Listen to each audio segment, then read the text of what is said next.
Subscribe. Smash that like button.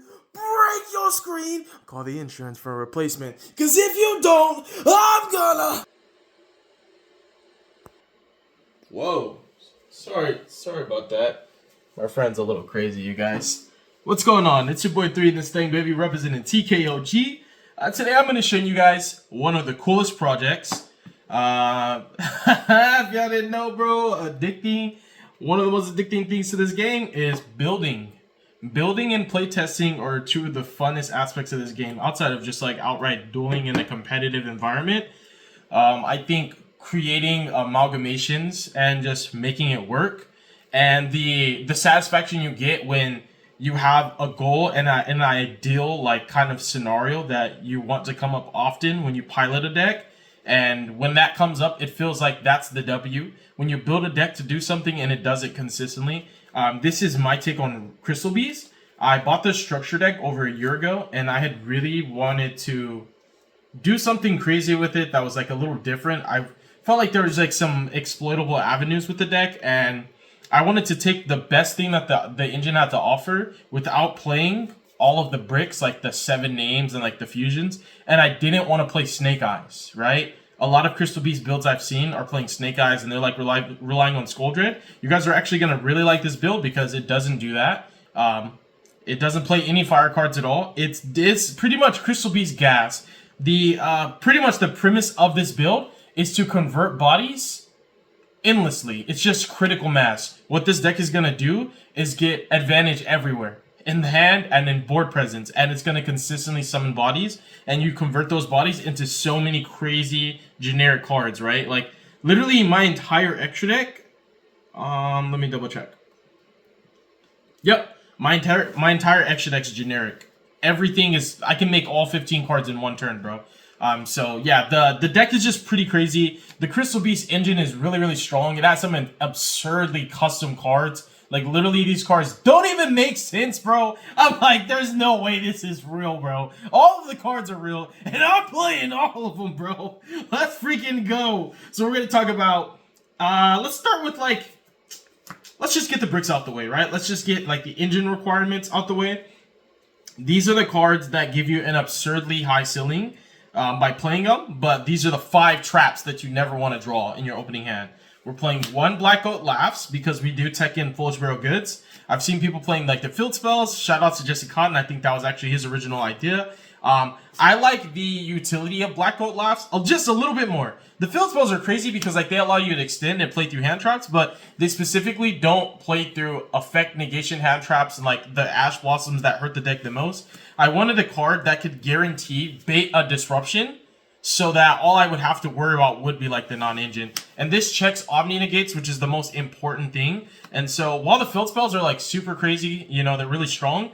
One of the things that the field spells cannot do is like, they cannot check Omni Negates because your opponent can just like IP into SP. They can use like spot removals like Cosmics. So this is just something that I'm testing. I'm not saying that it's better than the field spell package. The field spells package is also 2 dedicated slots you have to commit to. And I thought Black Gold Last was a really strong card this format, and I really like it. It's just my take, you know, it's my tech. The field spell package is pretty good too, but this is something that I just felt like gave Foolish Barrel Goods a lot more of a higher ceiling going second.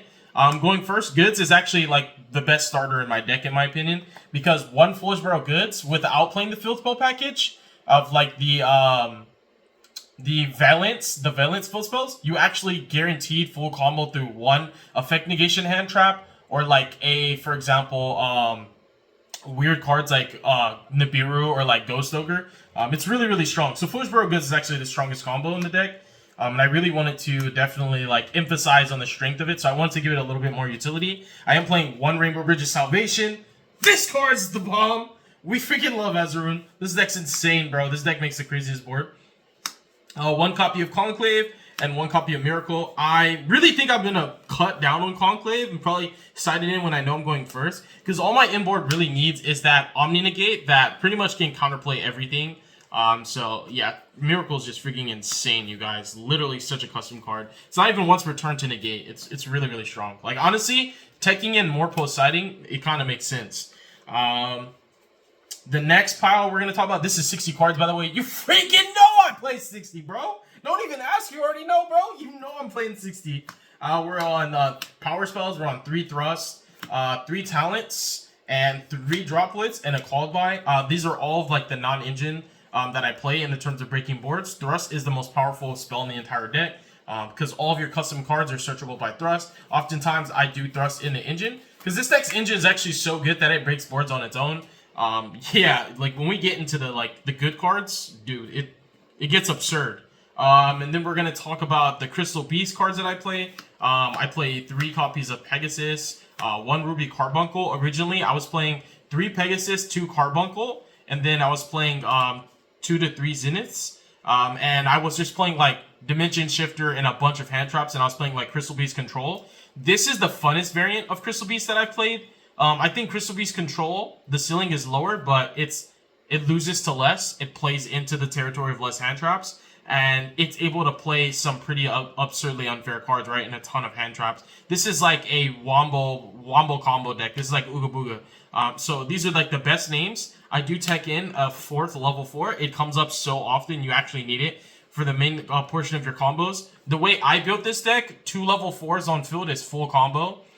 It is the way to play like the same ceiling that you would kind of get off of the Snake Eye cards without playing the Snake Eye cards. And it's a really good, this deck actually is a really good budget option because like I'm playing Fiendsmith cards, but you don't even need to play the Fiendsmith cards. It's just to raise the ceiling of your inboard so that 2 bodies does more than it should, right? So like that's the idea of the deck. The premise is just bodies equal threats.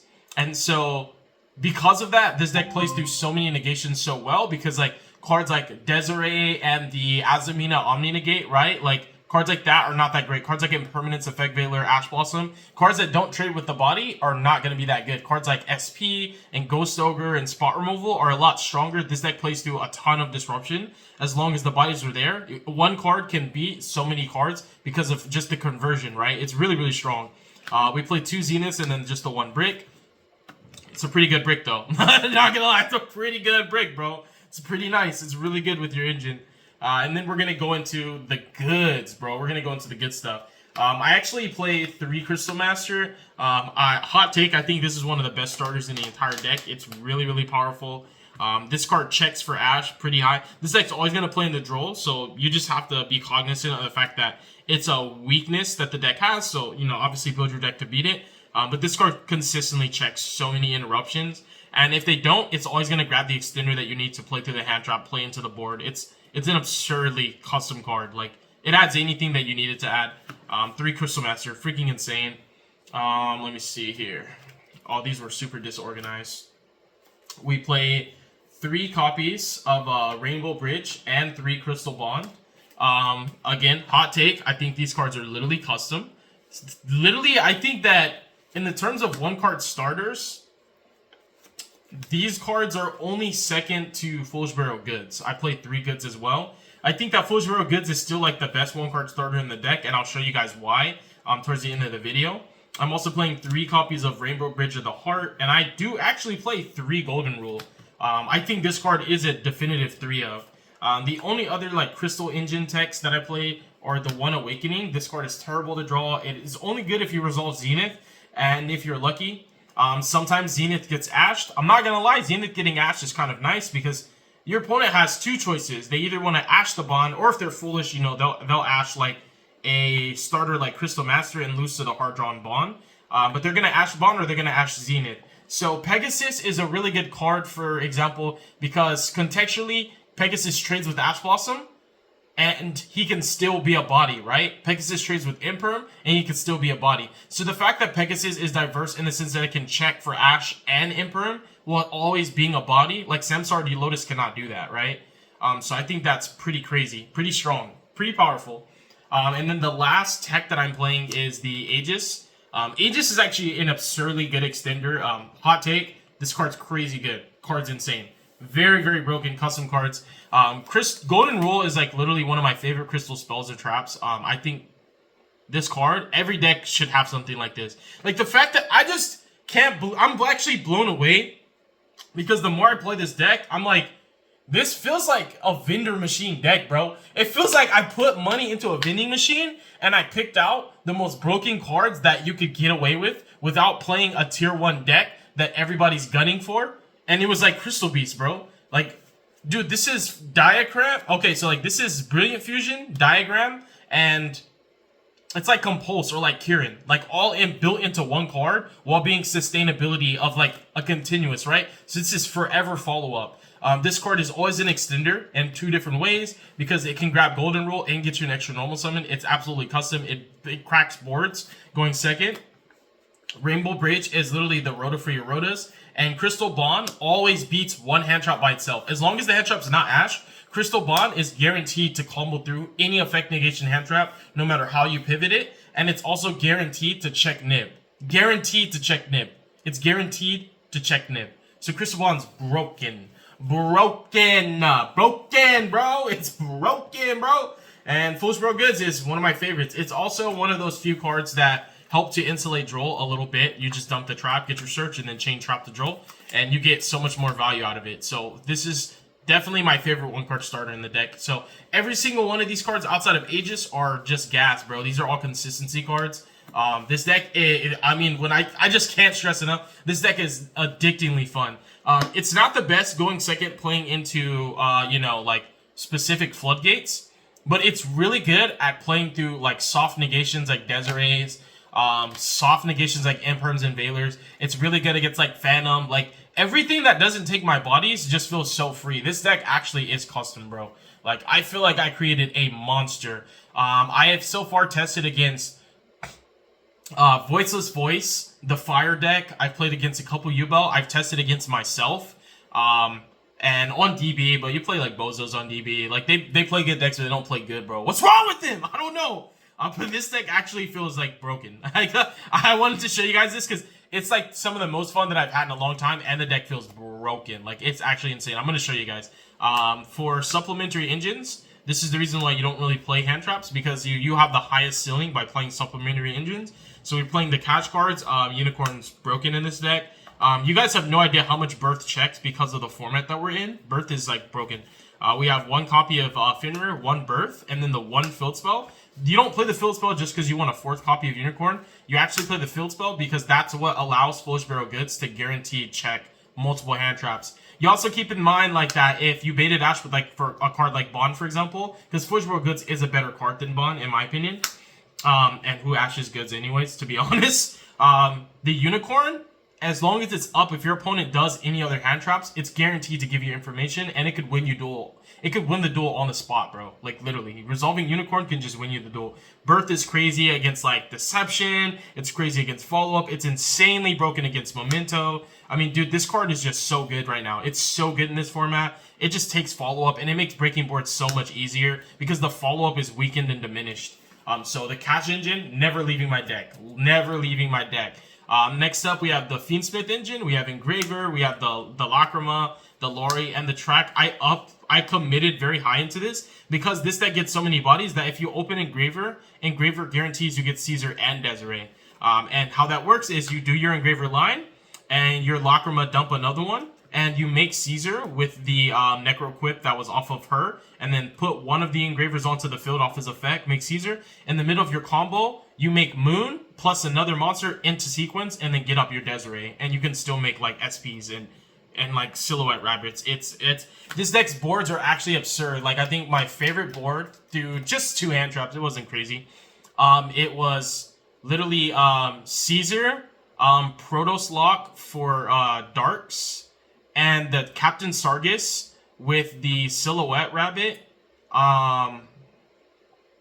Dang, I can't remember. It was actually absurd. It was Desiree, Caesar, Silhouette Rabbit, Captain Sargus, Protoss Calling Dark, and it was something else, but like that was like my... Oh yeah, it was Crystal Miracle. That's why I can't remember. It was Crystal Miracle on top of all that. So I just like checked Dark because you blind call it Dark. I think blind call Dark this format with Protoss is, by the way, you know, spoiler alert, I'm playing Protoss. I know, bro. Unsubscribe. Don't like me anymore, right? Yeah, I'm just playing Protoss. Crystal Beast Protoss. Yeah, bro. A hot take, calling Dark, bro. Honestly, blind Dark is still always your best friend. You automatically win the U-Ball, like you win the U-Ball matchup on the spot. And then it also guarantees that like when you play against Fire and they're on the Azamina cards, that 9 of their best starters, which are the Deceptions, the Witches, and the Wanted, are all dead draws.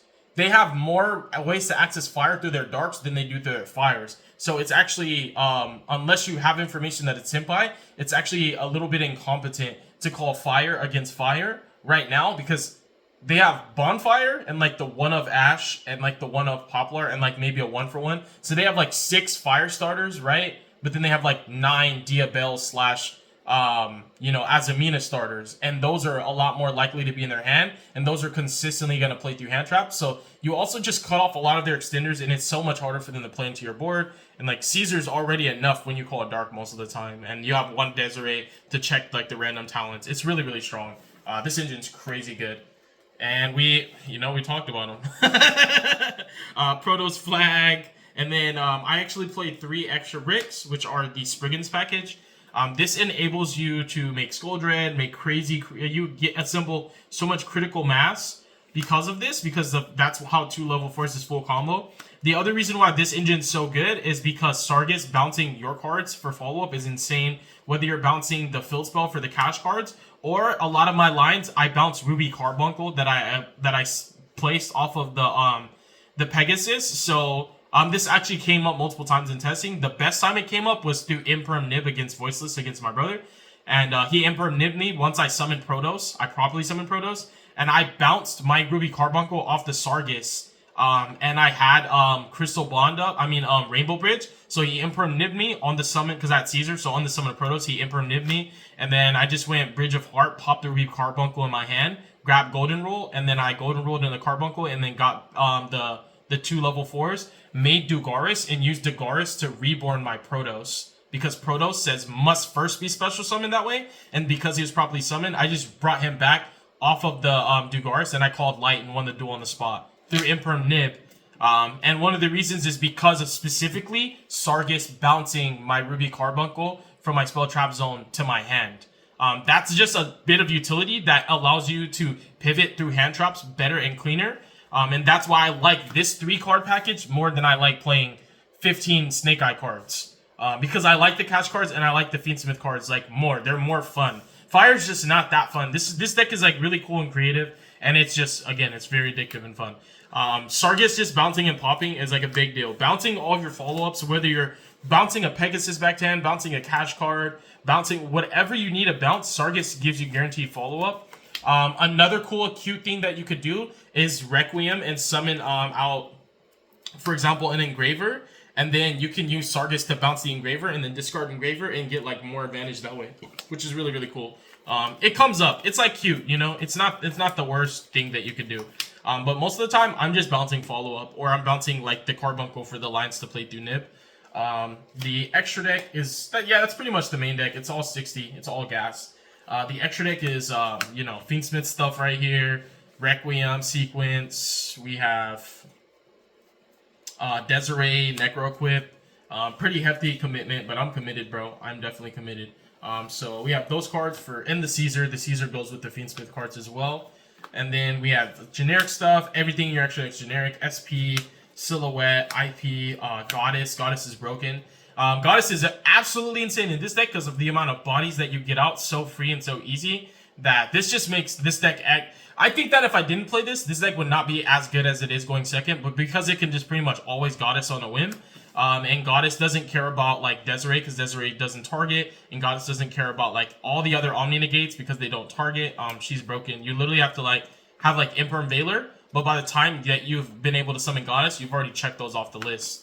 If they had them, they would have used them on other cards. So it's guaranteed to just break your opponent's board, and you turn it into Requiem, and then it's free. You just ulti-K your opponent. Typhon, because you have so much utility, the extra deck is a complete and total toolbox. Typhon is literally a sleeper card this format. I think people are sleeping on him hard. He's broken. Everybody wants to play Centurion. Everybody wants to play Tempai. They want to wear a helmet and not think. And all those, like literally all those Centurion players summoning out Blazars. Typhon, you can negate my cards. You just gotta understand, you know what I'm saying? When they come back, you gotta go to battle phase and give me my turn back. And I might just have to conclave you, you know what I'm saying? And you can't respond. That's all I'm saying, bro. And lastly, we got Sargus, and then the 3 rank 4s.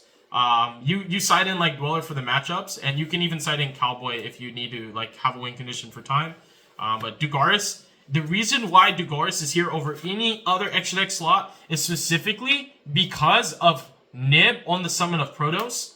You want to say Nib is not that popular, it shouldn't matter, but this card is just a line that guarantees you can Protos lock through a Nib, and that's also super imperative because my win condition is to identify what I lose to and play around it. And if the only way that I can't Protos lock my opponent is if they have some Nibiru combination with the hand trap, then I need Dugaris in my extra deck because I can always have that.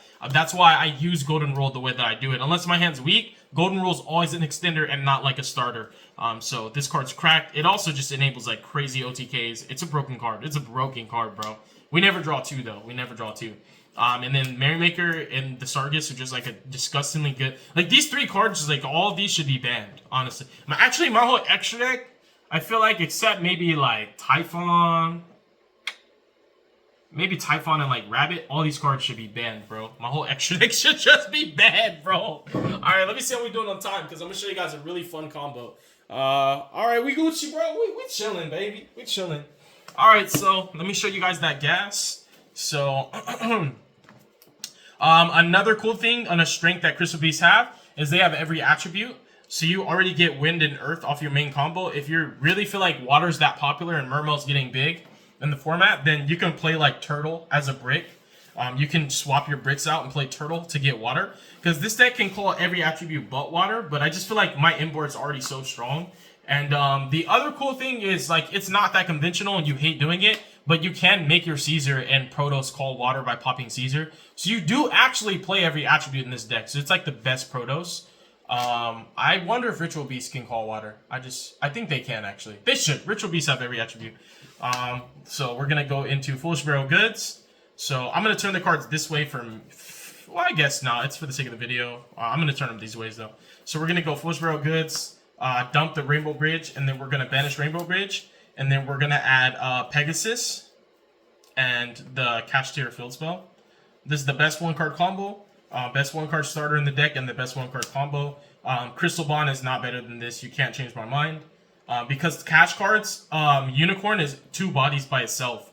If I activate Crystal Bond, and let's say I place, you know, Zenith, and I normal Pegasus, Pegasus gets IMPERM, and I Zenith, bring out another level 4. I have the level 4s to do what I want to do, which is crazy. But this combo is insane because, like, this is 3 bodies through an effect negation hand trap if you play it right, which is crazy. And, like, also, the other thing that makes this better, in my opinion, is because Unicorn gives you information for the matchup. And the information, to me, is like 10 times out of 10 better than having an extra body. If Unicorn wasn't an extra body and it was just like Fenrir and didn't extend, it would still be better because of information. So that's why I personally feel like this is the best combo. So we grab the Cash Field spell here, activate the Raid Soft, get the Unicorn, summon Unicorn, then you normal Pegasus. If Pegasus gets impermed, you just go Unicorn for Birth and then go up into your Fiendsmith combo. And that's how you be doing it, bro. And it gets pretty gnarly, bro. I'm not going to lie. But we're going to normal Pegasus. Pegasus effect plays Zenith. And then you're going to activate the Zenith. Zenith effect. Summon out the brick, the tiger. Grab the Rainbow Dragon. You're going to Unicorn into your Birth. And it's about to get really nefarious up in here. It's going to get really nefarious. Like, things are about to get really dirty really soon. All right. So now that we have these, the next thing that we're going to do, we're going to overlay into Merrymaker. If you have, like, Golden Rule or something broken like that, you can sequence always differently. You can just put up Caesar and then play, but I'm just showing you guys the full combo. Merrymaker is going to dump Brothers.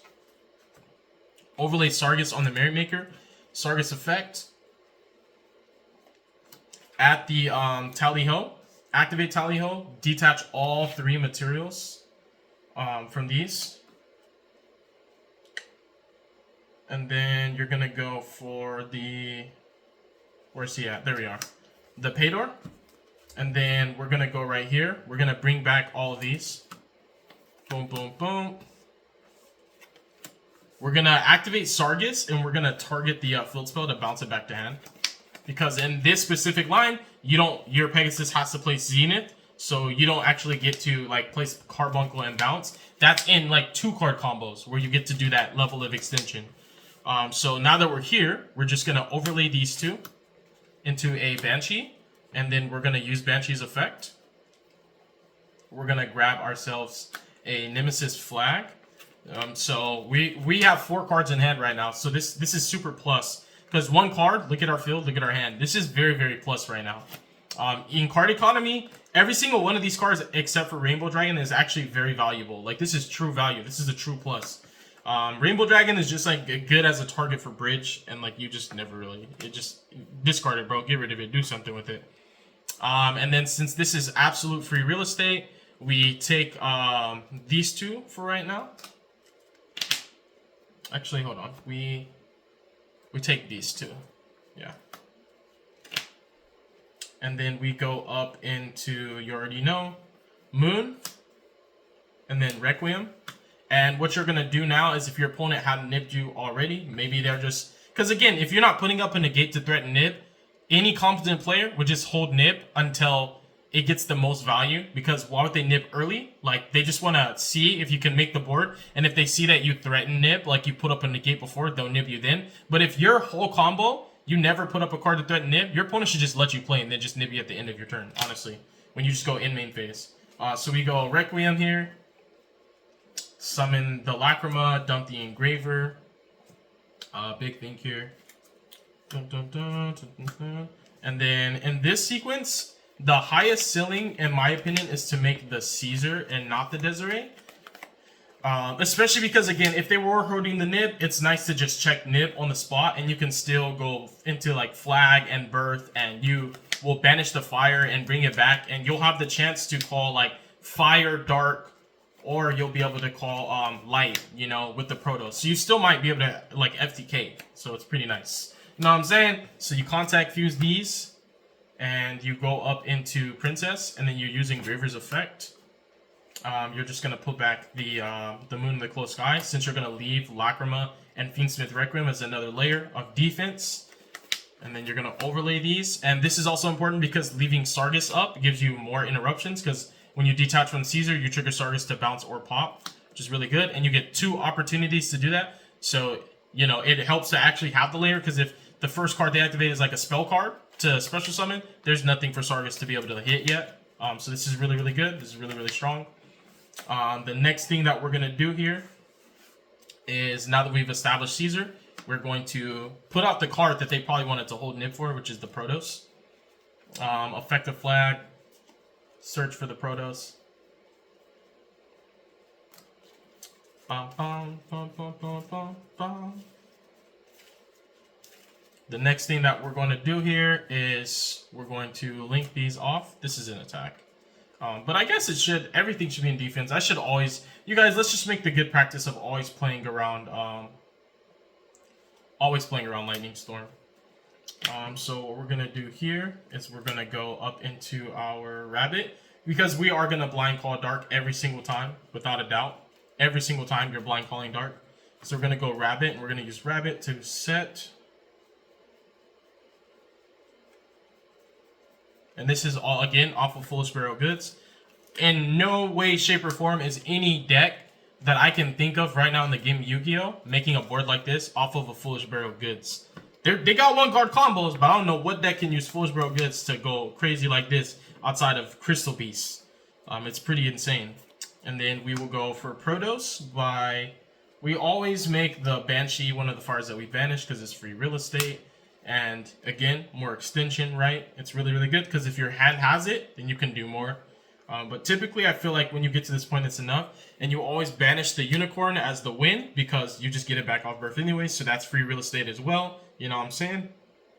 And you don't want to banish your Fiendsmith cards, so you just banish your Earth Brick. Summon Protoss. Banshee gets triggered. And you can summon her in the Anima Zone because guess what? You don't have to play around Anima. You're calling Dark. So Protoss for Dark, and then you finish up your board by going Birth into Unicorn. And what you have is you're ending on double Caesar negation as a rune, plus the Rabbit, which is pretty disgusting if you ask me. I want to see if Banshee's mandatory, because a lot of times I just do it because my hand is able to do more. But for this combo, the 1 card combo, you don't want Banshee on the field. Let me make sure. Yeah, you don't special summon her. So here, you can just banish this guy. You can actually just banish the flag instead, and then just hold her for like maybe an XP to actually extend and do some crazy stuff, do some dirty stuff to your opponent. But your inboard should be Unicorn and Birth, 2 disruptions right there. Silhouette, Rabbit, and Statue, 2 more disruptions, that's 4.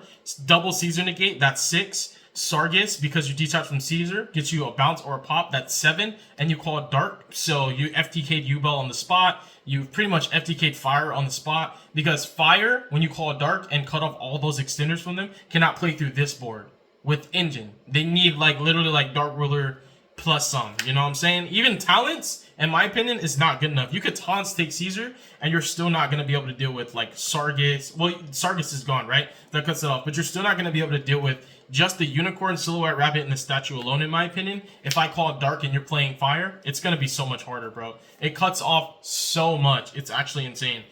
So yeah, and just keep in mind that you could still call Fire. But I think blind calling Dark is still good, because also U-Bell is just super duper popular. It's a very popular deck, and the Azamina engine is gone, so any Azamina starters that any fire deck has, gone. Witch, you have 6 Witch, 3 Deception. That's 9 cards. You got 3 Bonfires, maybe a 1-for-1, and an Ash and a Poplar. That's what, 6 cards, bro? Nah, we calling Dark.